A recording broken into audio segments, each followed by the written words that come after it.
حضرت ملکُ الموت اسرائیل علیہ السلام نا حضرت ابراہیم علیہ السلام کی روح قبض کرنے کے لیے حاضر ہوئے تو کہا جناب چلیے آپ کی روح لینے آیا ہوں۔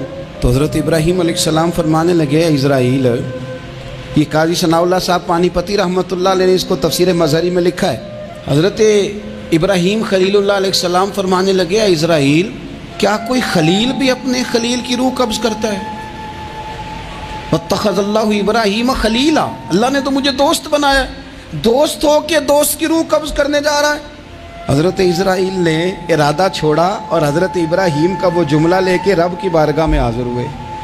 عرض کی مالک جناب ابراہیم علیہ السلام نے فرمایا ہے کہ اللہ کی بارگاہ میں عرض کرو کہ مالک کیا کوئی خلیل بھی اپنے خلیل کی روح قبض کرتا ہے؟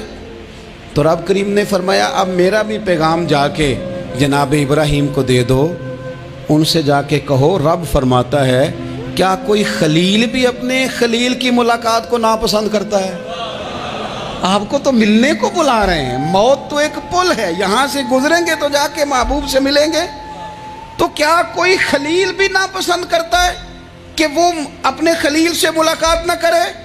حضرت سیدنا اسرائیل علیہ السلام پیغام لے کے آئے اور کہا ہے اللہ کے خلیل رب فرماتا ہے کیا خلیل بھی خلیل کی ملاقات کو تو حضرت ابراہیم تو کھول کے روئے، کہنے لگے اب دیر نہ کر، اب ذرا جلدی کر، اب ذرا جلدی لے جاؤ۔ اور میرے نبی پاک صلی اللہ علیہ وسلم نے فرمایا، سیاستہ میں حدیث ہے، فرمایا تم میں سے جو رب سے ملنے کو پسند کرتا ہے نا، جو اللہ سے ملنے کا شوق رکھتا ہے نا، اللہ بھی اس کی ملاقات کو پسند فرماتا ہے۔